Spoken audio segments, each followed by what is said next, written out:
David Wells pressed his forehead against the cold window of the transport shuttle.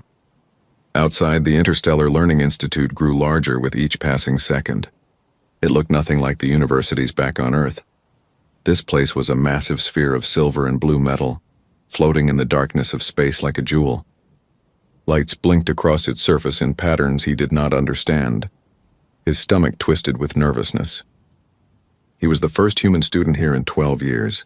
The last one had apparently caused some kind of incident with a chemistry experiment that melted through 3 floors. Nobody wanted to talk about it. The shuttle docked with a soft thud.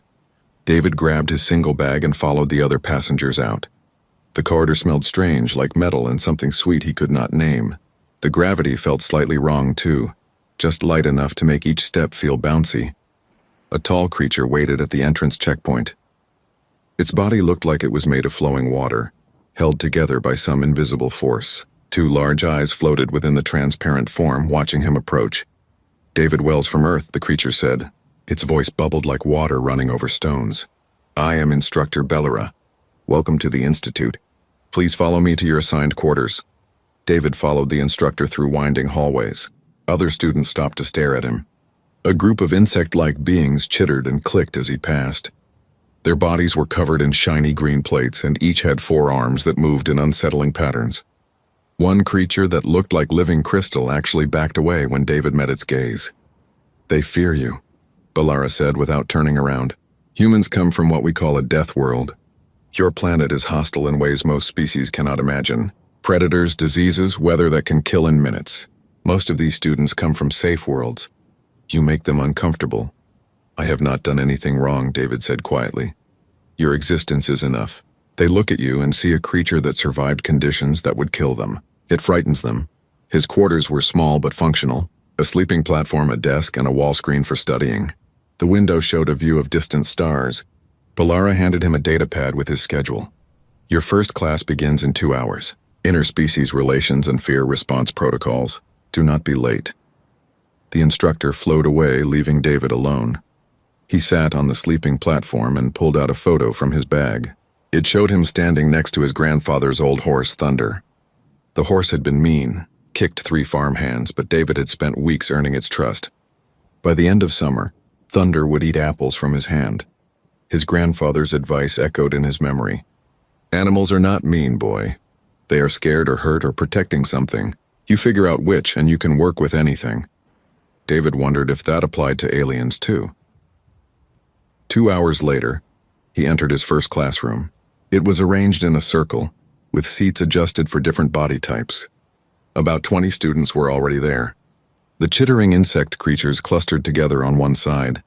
The crystal beings sat apart, light refracting through their bodies in rainbow patterns. There were species he had no names for yet. One looked like a small elephant made of purple fur. Another seemed to be just a floating ball of gas contained in a clear suit. David took an empty seat. The crystal being next to him immediately moved to a different spot.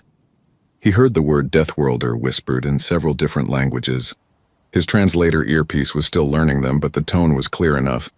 "Attention, class." Bellara flowed into the center of the circle. "Today we begin studying fear response protocols. Every species evolved differently. What terrifies one species might mean nothing to another. Understanding these differences is critical for diplomatic relations." A small insect creature raised one of its 4 arms. "Instructor Bellara, I am Rena. I have a question. Is it safe to have a human in this class when we study fear? They are predators." Several students made sounds of agreement. David felt his face grow hot. "Humans are omnivores, actually," David said. "We eat plants and meat both." "You hunt," a crystal being said sharply. "I am Tolis. I have read about your species. You hunted megafauna to extinction on your world. You are dangerous." "That was thousands of years ago," David replied. "We also domesticated animals. We protected them, bred them, lived alongside them. We had to learn about the creatures around us or we would not have survived." "Enough," Bellara said. "This class will teach you all something valuable. Tolis, your people evolved on a world with no predators at all. You have never known real danger. Rena, your species developed on a moon with very simple life forms. Nothing there could truly threaten you. David's people evolved alongside some of the most dangerous creatures in the known galaxy. Lions, bears, crocodiles, snakes with venom that kills in minutes. They learned to understand these creatures because they had to. The classroom fell silent. Next week we will have a practical exercise, Balara continued. We will visit the containment levels deep below the institute. There, we keep specimens of various dangerous species for research purposes. You will observe them and document your fear responses. This will help you understand yourselves and others better. Tolas made a sound like glass scraping glass. I do not fear simple beasts. My people are beyond such primitive responses. David said nothing. He had seen that kind of confidence before. Usually right before someone got kicked by thunder. Pride always came before a fall, his grandfather used to say. We shall see, Balara said. Class dismissed. Study your materials on predator species from various worlds. Come prepared. As the students filed out, David remained seated for a moment. He looked down at his hands. These aliens saw him as something dangerous, something to fear. But back on Earth, he was just a farm kid who was good with animals. The galaxy was going to take some getting used to. He gathered his things and headed back to his quarters, feeling the weight of 20 different species watching his every move. Tomorrow would be interesting. 7 days of classes had not made David any more popular. Students still avoided him in the hallways. Rena would not sit near him. Tolas continued making comments about primitive Death World savages just loud enough for David to hear. Only the purple furry creature, whose name translated to gentle wind, ever nodded at him in greeting. Today was the practical exercise. The class gathered at the entrance to the lower levels. These corridors looked older than the rest of the institute. The walls were thicker, made of some dark metal that absorbed light rather than reflecting it. Warning symbols marked every door in a dozen different languages. Beyond this point, we enter the containment zone, Balara announced. Her watery form seemed more solid here, as if she was preparing for danger. We maintain research specimens of predatory and dangerous species from across the galaxy. Today you will observe one of our most significant specimens, the creature we call the Shadow Maw. Rena's chitin plates rattled nervously. That is the creature from the Void Reaches? The one that has killed 17 research teams? It killed 17 teams before we learned proper containment procedures, Balara corrected. Now it is perfectly secure. You will observe from behind triple reinforced force fields. The exercise is simple. Watch the creature. Note your physical and emotional responses. Write a report on how your species-specific fear reactions manifest. They descended deeper. The air grew colder. David noticed the walls were scarred in places, as if something had clawed or burned the metal. Emergency lights pulsed red at regular intervals. Tolas moved close to David, light refracting sharply through his crystalline body. I wonder, human, will you flee when you see a real predator? Not your Earth animals, but something that evolved to kill? I guess we will find out, David said calmly. The observation room was circular, with a massive window taking up one entire wall. Beyond the window was darkness. Balara touched a control panel and light slowly brightened in the containment chamber. David had seen many animals in his life. He had watched nature documentaries about sharks and big cats. He had even seen a grizzly bear once during a camping trip. None of that prepared him for the Shadow Maw. The creature was enormous, at least 4 times the size of an elephant. Its body seemed to shift and change as it moved, as if it was made of living shadow rather than solid flesh. 6 legs supported its bulk, each ending in claws that looked like black metal. Its head was long and narrow, with too many eyes arranged in patterns that hurt to look at. When it opened its mouth, David counted 3 rows of teeth. But what made it truly terrifying was the sound. A low rumble that David felt in his chest, in his bones. It resonated at a frequency that made his heart beat faster, made his hands shake. Around him, the other students reacted in pure terror. Rena froze completely, her body going rigid. Her species played dead when threatened. Tolas's crystalline form flickered and dimmed, light scattering in all directions. The purple creature Gentle Wind collapsed into a small ball of fur. The gas being's containment suit shook violently. Several students ran from the room entirely. Their screams echoed down the corridor. Balara seemed to shrink, her watery form condensing. This is normal, she said, though her voice shook. The Shadow Maw evolved to trigger fear. It produces sounds below normal hearing range. It releases chemicals that activate panic responses in most oxygen-breathing species. It moves in ways that confuse spatial recognition. In nature, prey would flee immediately. That is how it hunted. David felt all of it, his heart hammered. His palms sweated. Every instinct screamed at him to run, but he stayed at the window watching. "Interesting," he said quietly. "Interesting," Tolas managed to say, his voice like breaking glass. "How can you stand there?" "Because I am watching its behavior," David said. "Look at how it moves. See that pacing pattern? 3 steps forward, 2 steps back. That is not hunting behavior. That is stress. And look at its body. Those are scars, old ones. It has been hurt." "It is a monster," Rena whispered, though she still had not moved from her frozen position. "It is a prisoner," David said. "Watch its eyes. They keep going to that corner. I bet that is where it sleeps. It wants to go there now, but we have turned on the lights. We have disturbed it." The shadow maw moved closer to the window, its many eyes focused on the students. It opened its mouth and made a sound that rattled the reinforced glass. "The force fields will hold," Bellara said, though she did not sound certain. Tolas, perhaps trying to recover his pride, laughed. The sound was sharp and mocking. "This is what frightens the galaxy? It is trapped, powerless. I could face this creature without fear." "Please be quiet," David said. "You are making it angry." "Nonsense. It cannot hear us through the barriers." But the shadow maw was definitely reacting to Tolas. It moved toward the crystal being's position, body lowering into what David recognized as an aggressive posture. The rumbling grew louder. Then warning lights started flashing throughout the observation room. "Primary containment field fluctuating," an automated voice announced. "Power coupling failure in Sector 7. Secondary barriers activating." "That is impossible," Bellara said. "The systems were checked this morning." The shadow maw slammed against the force field. Once, twice. The barrier flickered with each impact, showing visible ripples like disturbed water. "We need to evacuate," Bellara ordered. "Everyone to the exit now!" But before anyone could move, the creature hit the field again. This time, sparks exploded across the barrier. The lights in the observation room went dark for 3 seconds. When they came back on, the force field was gone. The only thing between the students and the shadow maw was the reinforced glass window. The creature hit the window. Cracks spread across the surface like spider webs.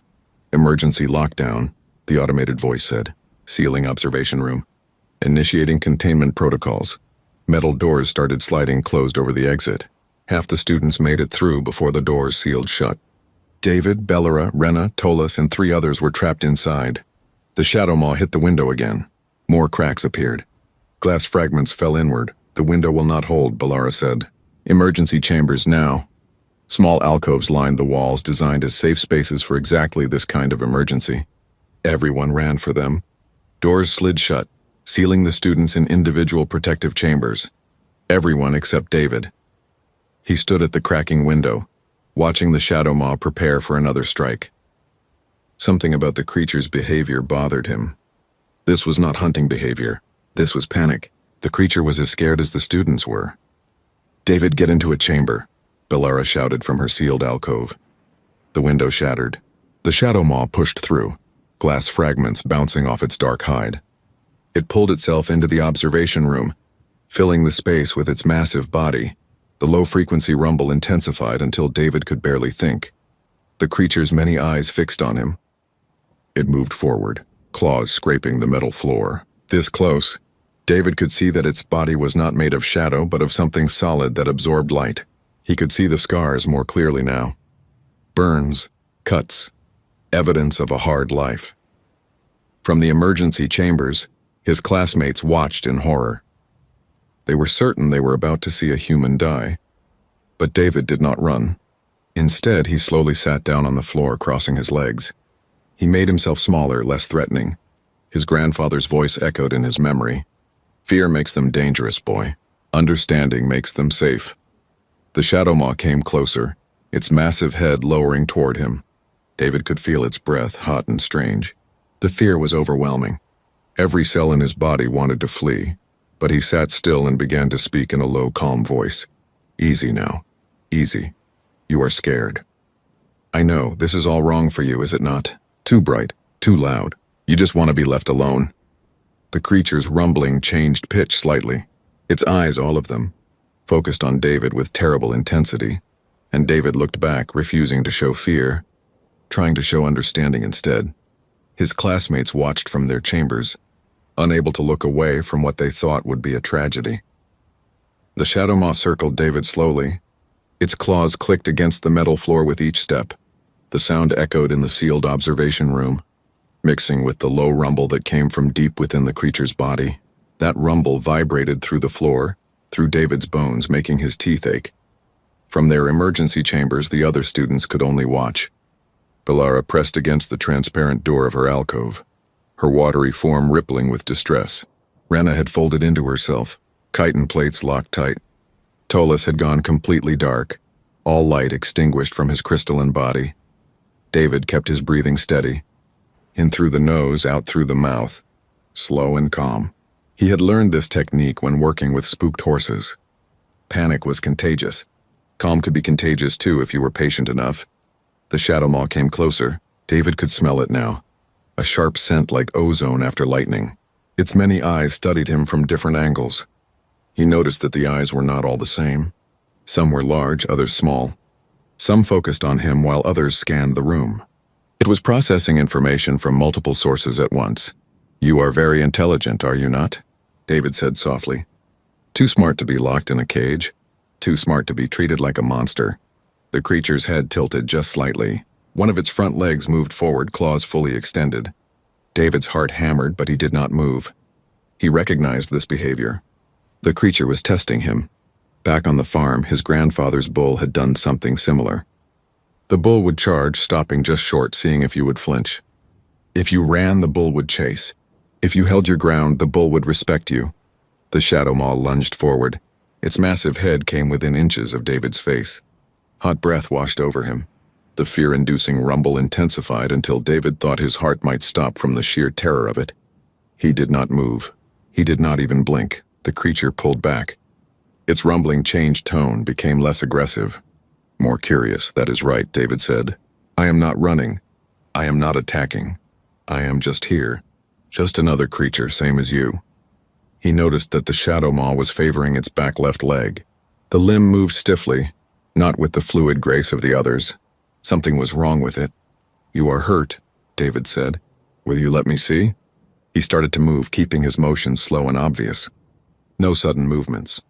The shadow maw watched him closely but did not attack. David shifted his position, trying to get a better view of the injured leg. There. A piece of metal was embedded in the creature's lower limb, just above what would be an ankle on a human. The metal glinted under the emergency lights. It was a fragment from the broken containment equipment, driven deep into the shadow maw's flesh. Dark fluid leaked from the wound, blood though not red like human blood. This was darker, thicker. "That must hurt," David said. "That is why you broke through the barriers, is it not? You were in pain. You wanted it to stop." The shadow maw made a sound different from the rumbling. It was higher pitched, almost a whine. David had heard injured animals make similar sounds. The creature was confirming his guess. From the emergency chambers, Tolas's voice came through the intercom system. "Human, what are you doing?" "Get into a chamber before it kills you." "It is not going to kill me," David said, not taking his eyes off the shadow maw. "It is injured. It needs help." "It is a monster," Tolas insisted. "It is scared and hurt. There is a difference." David looked around the observation room. His backpack was on the floor near one of the emergency chambers, where he had dropped it when the window broke. Inside that pack was his jacket. He could use the jacket to help with the wound, maybe tear strips to bind it. "I need to move," he told the shadow maw, gesturing toward the backpack. "Over there. I am going to get something to help you." "Okay." The creature watched him. David stood slowly, keeping his movements smooth. He walked toward the backpack, never turning his back on the shadow maw. The creature followed him with its eyes but did not move. He picked up the pack and opened it. The sound of the zipper made the shadow maw tense, but it relaxed when nothing threatening emerged. David pulled out his jacket, a thick denim coat his grandfather had given him. "This is going to help," he said, holding it up so the creature could see it. "I promise." He approached the injured leg. The shadow maw shifted, putting weight on its other limbs, and allowed David to come close. Up close, the creature was even more massive. Its leg was thicker than David's entire body. The wound was deep, the metal fragment buried almost completely. "This is going to hurt," David warned. "I am sorry, but I need to take the metal out. It will feel better after." He wrapped part of the jacket around his hand for protection. The metal had sharp edges. With his other hand, he gripped the protruding edge of the fragment. The shadow maw's rumbling intensified. David felt the vibration in his chest like a second heartbeat. "Easy," he said. "Easy now.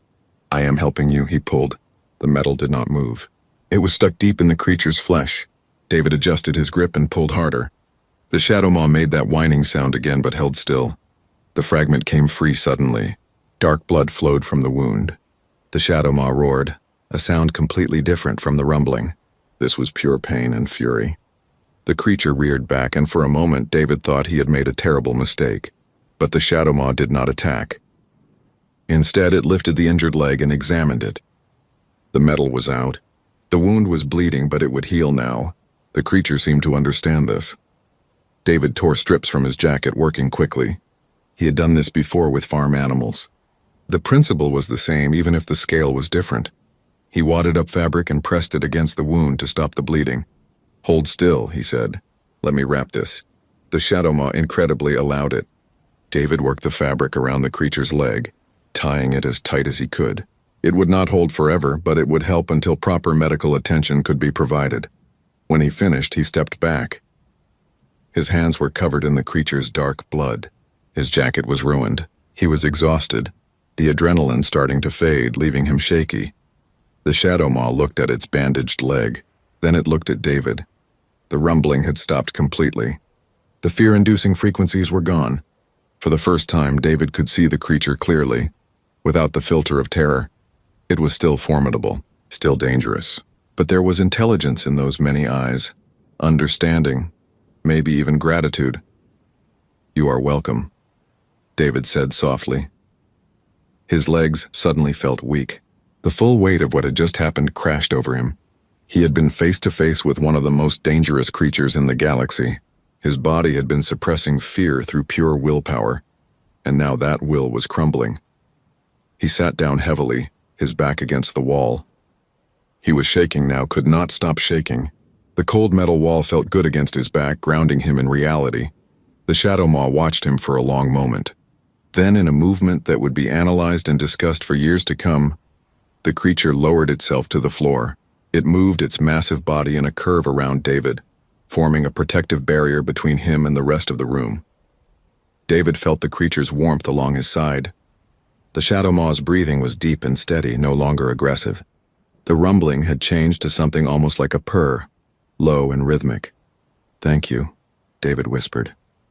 He leaned against the creature's bulk, too tired to be afraid anymore. His eyes closed. The shadow maw was warm and surprisingly comfortable. Around them, alarms were still sounding. Security forces would be coming. There would be questions and procedures and probably trouble.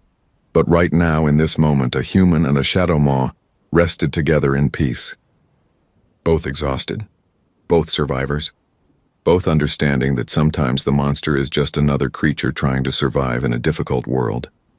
From their chambers, the other students watched in absolute silence, unable to process what they were seeing. Balara's watery form had gone completely still. David woke to the sound of voices.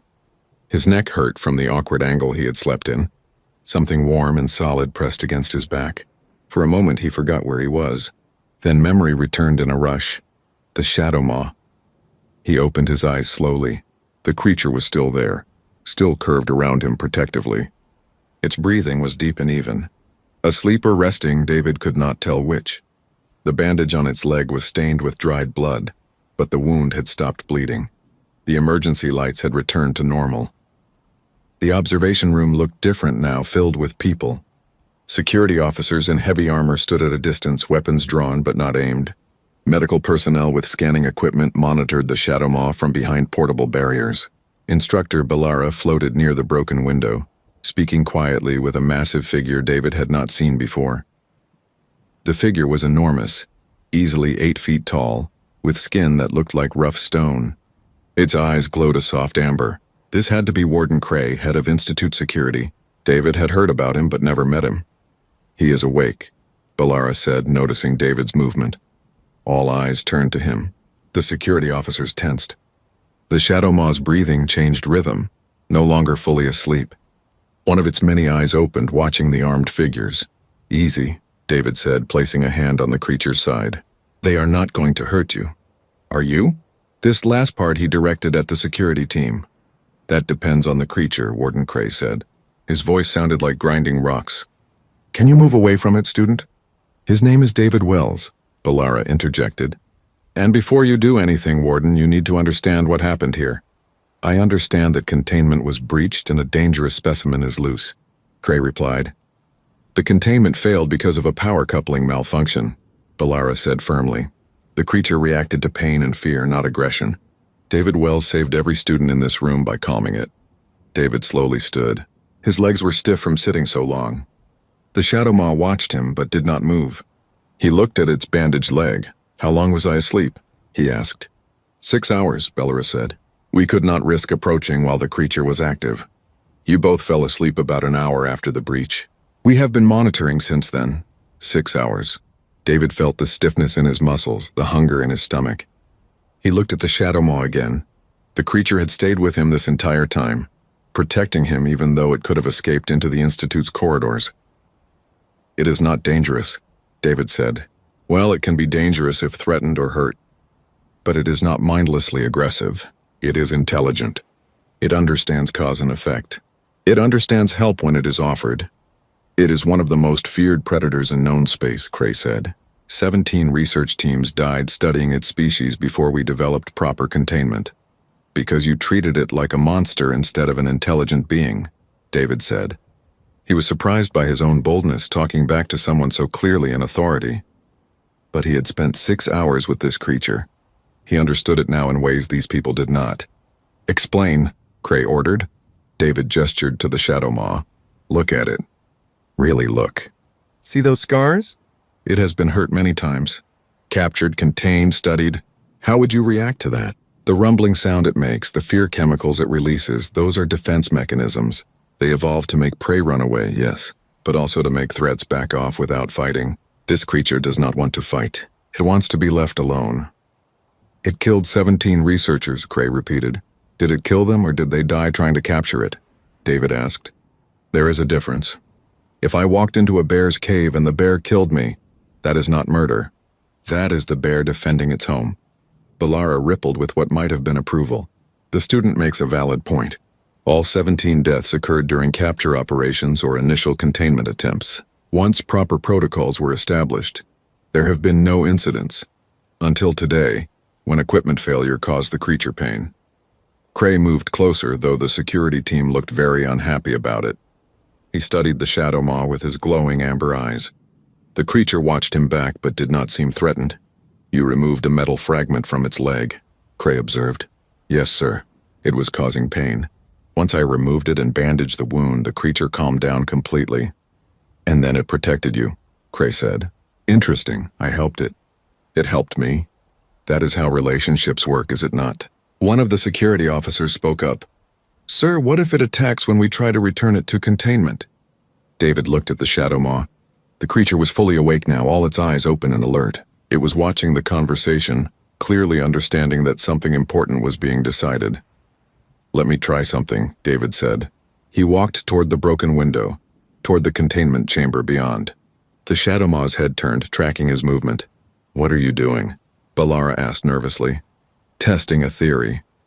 David climbed through the broken window carefully, avoiding the sharp edges of remaining glass.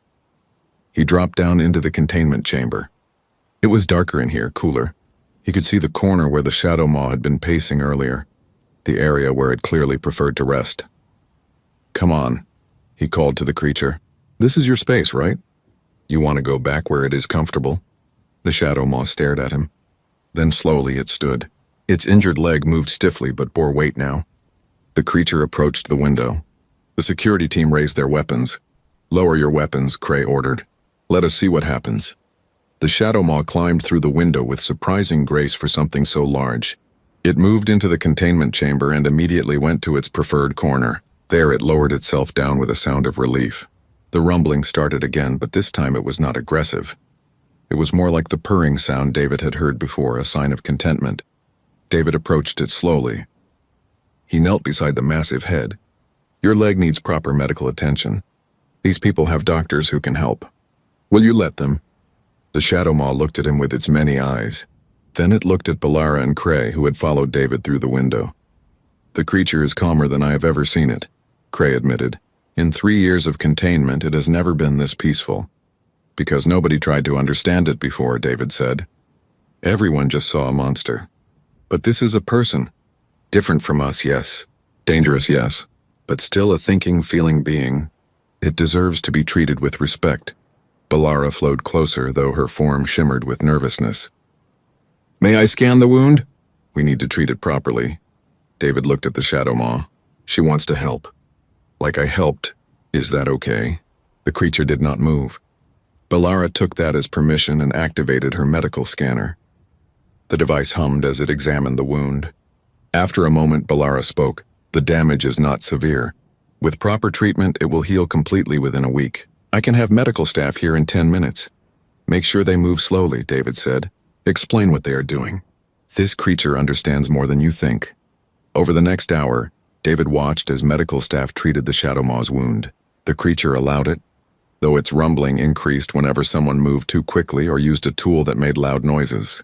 David stayed close, speaking calmly, and the Shadow Maw remained cooperative. When it was done, the creature's leg was properly cleaned and bandaged with medical-grade materials. It was given medication for pain and infection. Through it all, the Shadow Maw watched David, as if understanding that he was the reason it was receiving help instead of punishment. Cray pulled David aside. What you did today was either incredibly brave or incredibly foolish. I have not decided which. Maybe both, David admitted. You have changed everything we thought we knew about this creature. That will have consequences. Good ones, I think, but consequences nonetheless. All I did was treat it with respect. That is more than most beings would have done. Cray's amber eyes studied David thoughtfully. You are an unusual human, David Wells. I'm just a farm kid who is good with animals. That creature is not an animal. It is as intelligent as you or I. I know, David said.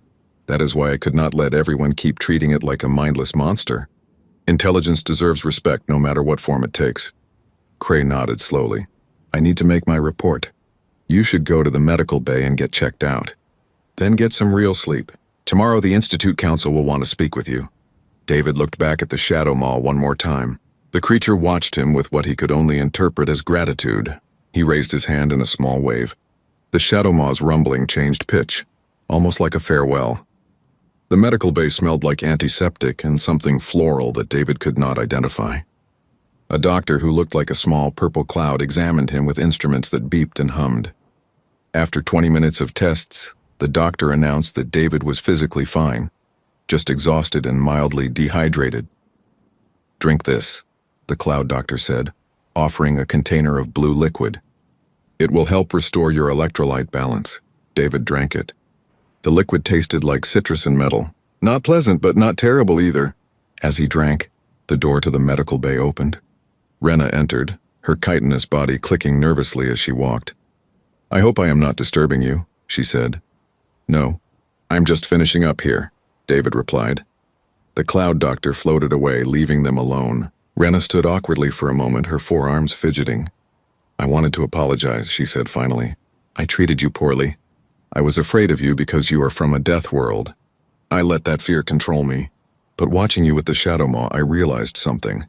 You were more afraid than any of us. I saw you shaking. I saw your fear. But you controlled it.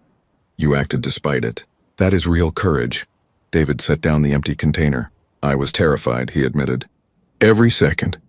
But fear is just information. It tells you that something is dangerous, that you should be careful. It does not have to control your actions. My people do not understand that concept, Rena said. When we are afraid, we freeze. It is instinct. We cannot overcome it, but you did. Humans have had to learn to overcome fear, David said. Our world gave us no choice. We evolved alongside predators much larger and stronger than us.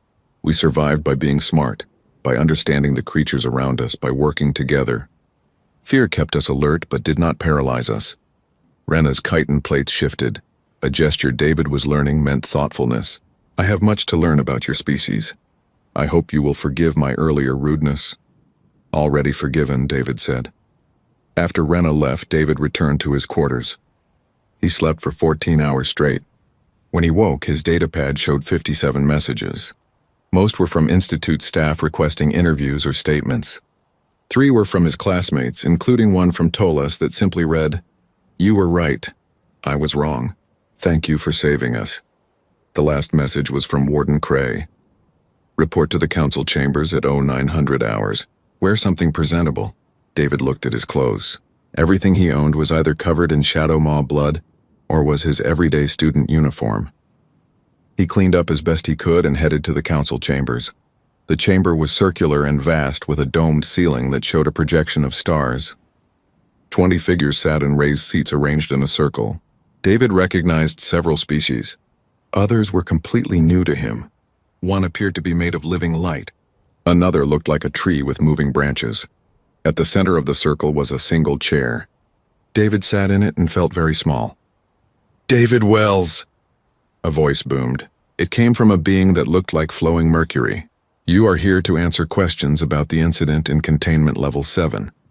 Do you understand?" "Yes, sir," David said. "Tell us in your own words what happened." David took a breath and told the story.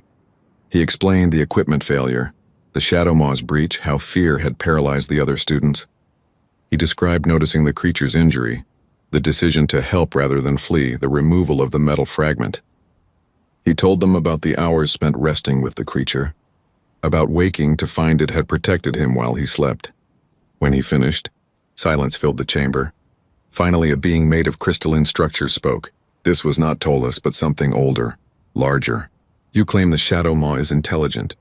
On what do you base this claim?" "Its behavior," David said. "It understood that I was trying to help. It made choices based on that understanding. When I asked it to return to its containment chamber, it did so voluntarily. It allowed medical treatment because it trusted me.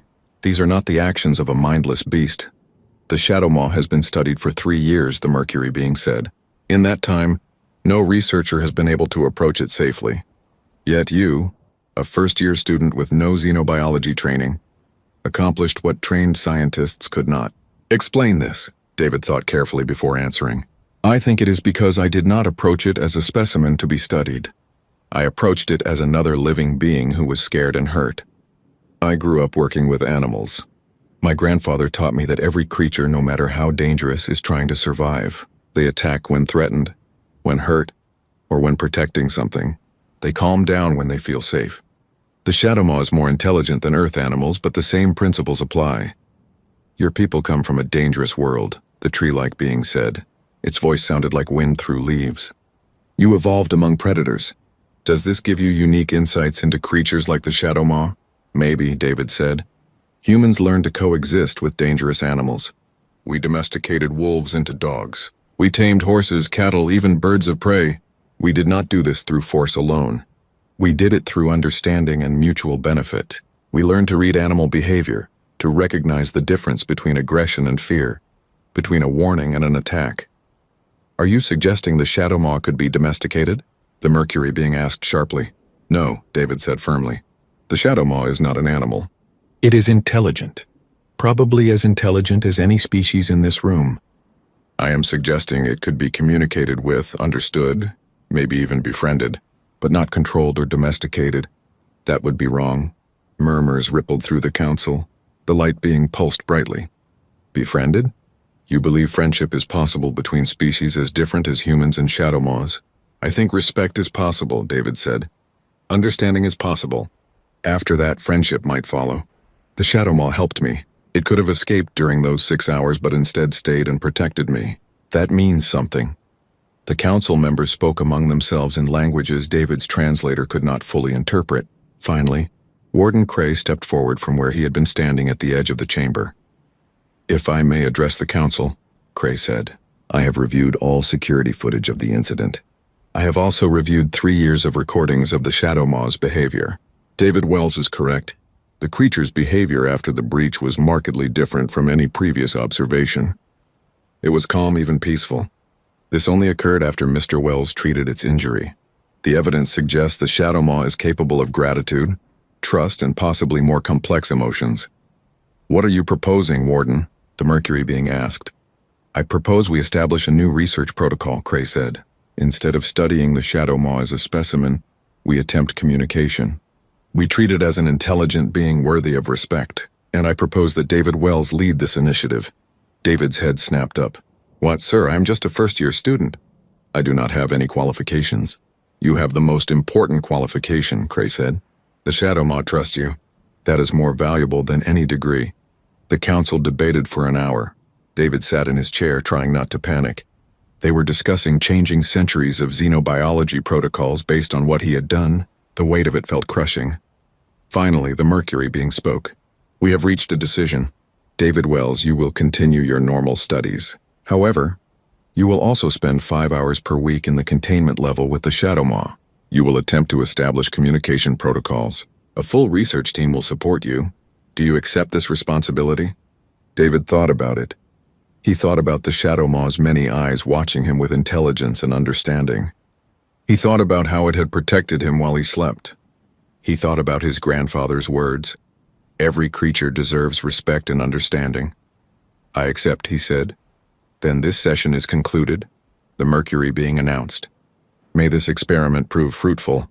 David left the council chambers in a daze. In the corridor outside, he found his entire class waiting. Rena, Tolis, Gentle Wind, and a dozen others. Even Instructor Ballara was there. That was very brave, Ballara said.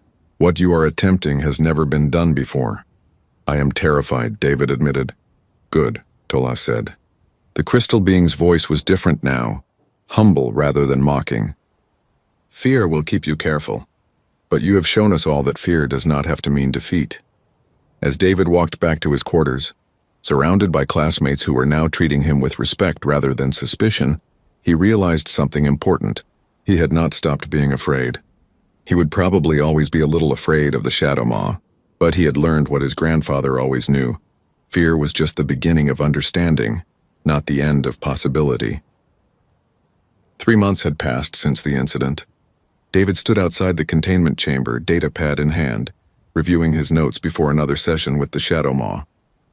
The creature's leg had healed completely, leaving only a faint scar. More importantly, they had made real progress in communication. The door slid open. Inside, the Shadow Maw waited in its preferred corner. When it saw David, its rumbling changed to the purring sound he now recognized as contentment. The creature moved forward, no longer limping, and lowered its massive head. David reached up and placed his hand on the Shadow Maw's snout. The skin was warm and surprisingly smooth. Good morning, he said. Over the past months, David had learned to interpret the Shadow Maw's different sounds and body positions. The creature had an entire vocabulary expressed through rumbles, purrs, and physical gestures. It could express hunger, discomfort, curiosity, and even something like humor. The research team had documented everything, amazed by the complexity. But more than that, David had simply spent time with the creature. Not always studying, not always testing, sometimes just sitting together in comfortable silence. He told the Shadow Maw about Earth, about his grandfather's farm, about horses and bulls and the old dog who had followed him everywhere. He did not know how much the creature understood, but it always listened. Today, David had brought something special. He pulled a small device from his pocket, a music player he had brought from Earth. He activated it, and soft guitar music filled the containment chamber. The Shadow Maw's many eyes widened. Its rumbling stopped completely. Then it moved closer to the device, examining it with fascination. This is music, David explained. Humans create it for enjoyment and expression. I thought you might like it. The creature listened for several minutes, then began making a new sound. It was rhythmic, almost matching the beat of the music. David laughed. The Shadow Maw was humming along. A knock on the observation window interrupted them. Dr. Ballara floated there with 3 other researchers. David waved them in. Over the months, the Shadow Maw had grown accustomed to small groups of visitors as long as David was present. Remarkable, one researcher said, a being that looked like a walking plant. It is responding to auditory patterns it has never encountered before. The cognitive capacity is extraordinary. Have you made any progress on understanding its language? Ballara asked. Some, David said. The rumbling is not just intimidation. It is communication. Different frequencies mean different things. Low rumbles are greetings or contentment. Mid-range rumbles are questions or uncertainty. High rumbles are warnings, and there are at least 50 variations within those categories. This confirms our analysis. the plant researcher said. We have been reviewing recordings of Shadow Maw vocalizations from other research stations across the galaxy. If we are correct, there is an entire language here that we have been interpreting as mere animal sounds. David looked at the Shadow Maw. The creature looked back, and in that moment David felt he understood something important. They are not animals. They are people. They have always been people. We just never bothered to listen. News of the breakthrough spread beyond the Institute. David started receiving communication requests from xenolinguists, behaviorists, and diplomats. Other research facilities that housed Shadow Maws began implementing David's protocols. Within weeks, reports came back. Other Shadow Maws were responding positively to respectful treatment and patient communication attempts. One facility reported that their Shadow Maw, after years of aggression, had voluntarily approached a researcher who had been treating a minor injury. Another facility documented a Shadow Maw protecting a maintenance worker who had fallen in its enclosure rather than attacking. The galaxy's understanding of the species was changing. They were no longer the fear beasts of the void reaches. They were the Shadow Maw people, intelligent and capable of complex relationships. David's fame grew, though he was uncomfortable with it. Students who had once avoided him now sought his advice. Instructors asked him to guest lecture. He received an offer to write a book about his experience. But the most significant change came 4 months after the initial incident. David was in his quarters when his datapad chimed with an urgent message. It was from Warden Cray. Come to the council chambers immediately. Important development. David rushed across the Institute. When he arrived at the council chambers, he found them packed with beings he had never seen before. Diplomats from a dozen species, military officers, scientists, and in the center of it all a holographic projection. The projection showed a Shadow Maw, but not one David recognized. This one was larger, older, with scars that told stories of a long life. Next to it stood a figure in environmental armor. David Wells, the Mercury Council member, said, "Allow me to introduce Ambassador Krell. He has made a journey of significant length to reach us." The armored figure removed their helmet. Inside was a human, a woman perhaps in her 50s with gray hair and tired eyes. "Hello, David," she said. "My name is Ambassador Krell. 20 years ago I was part of a research team that crashed on a planet in the void reaches. We were the only survivors. We lived there for 6 years before rescue came. During that time we encountered the Shadow Maw people in their natural habitat." David's eyes widened. "You have known they were intelligent for 20 years? "Yes," Krell said. "But no one believed us. We had no proof that would satisfy the scientific community. We were dismissed as having trauma-induced delusions. I have spent 2 decades trying to change minds, trying to stop the capture and containment of the Shadow Maw people. Your actions at the Institute have finally given me the evidence I needed." The holographic Shadow Maw moved, and David realized it was not a recording. This was a live transmission. The creature was watching him from across the galaxy. "This is Elder Morrow," Krell continued, "one of the Shadow Maw people who helped us survive on their world.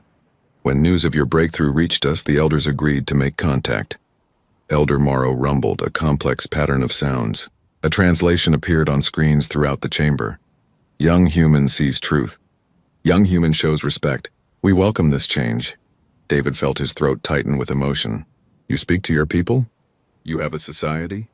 "We speak, we build, we learn, we love," the translation read. "For centuries your people take us, put us in cages, study us like beasts. We try to communicate. You do not listen." But young human listened. Young human saw person, not monster. The council chamber erupted in conversation. Species arguing with each other in a dozen languages. The implications were staggering. If the Shadow Maw people were intelligent and had been trying to communicate all along, then countless facilities across the galaxy were essentially running prisons. "Order," the Mercury being called out. "We must have order." Ambassador Krell spoke over the noise. "Elder Morrow and the Shadow Maw people are willing to establish formal diplomatic relations with the galactic community. But they have conditions. All captured Shadow Maws must be offered the choice of freedom or continued stay with proper accommodations as guests, not prisoners. Any future interactions must be as equals, not as specimens." "This is acceptable," the Mercury being said. "The Council votes to recognize the Shadow Maw people as a sentient species with full rights and protections. All facilities holding Shadow Maws will be notified immediately." David stood there overwhelmed. Everything had changed because he had treated one hurt creature with respect, because he had listened when others only feared. That evening, David returned to the containment chamber one last time. Tomorrow, the Shadow Maw would be given a choice: stay at the Institute as a guest and teacher, helping bridge the gap between species, or return to their homeworld, to their people. "What will you choose?" David asked. The Shadow Maw looked at him with its many eyes. Then it moved close and did something it had never done before. It gently touched its massive head to David's chest, directly over his heart. The gesture was clear. Affection, friendship, family. "I will miss you too," David said, his voice breaking. "Whatever you choose, I understand." "You deserve to be free," the Shadow Maw rumbled softly. The translation device David now carried provided the meaning. Young human gave freedom when offered captivity, gave respect when offered fear, gave friendship when offered loneliness. This one stays. Teaches others what young human taught this one. Understanding crosses all boundaries. David wrapped his arms around the creature's neck as far as they would reach. They stood that way for a long time, human and Shadow Maw, proving that the most different beings could find common ground. 2 years later, David stood on a platform addressing the annual Galactic Forum. He had graduated top of his class and was now the youngest head of the Institute's Interspecies Communication Department. Beside him, the Shadow Maw who had started it all rested peacefully. "We call ourselves an advanced civilization," David said to the assembled representatives of 300 species. "We travel between stars. We cure diseases. We build wonders, but we forgot something basic. Intelligence comes in many forms. Communication takes many shapes. And every being, regardless of how different or frightening they seem, deserves respect and understanding. Earth taught humans this lesson through necessity. We survived by learning to coexist with creatures that could kill us. The galaxy can learn this too through choice. Choose understanding over fear. Choose communication over assumption. Choose to see the person behind the differences." The Shadow Maw rumbled its agreement, and this time, everyone in the chamber understood exactly what it meant. The sound was no longer frightening. It was the voice of a friend, a colleague, a fellow traveler in the endless journey of existence. And in 100 facilities across the galaxy, other Shadow Maws responded to the broadcast, their rumbles creating a chorus of hope that reached across the stars.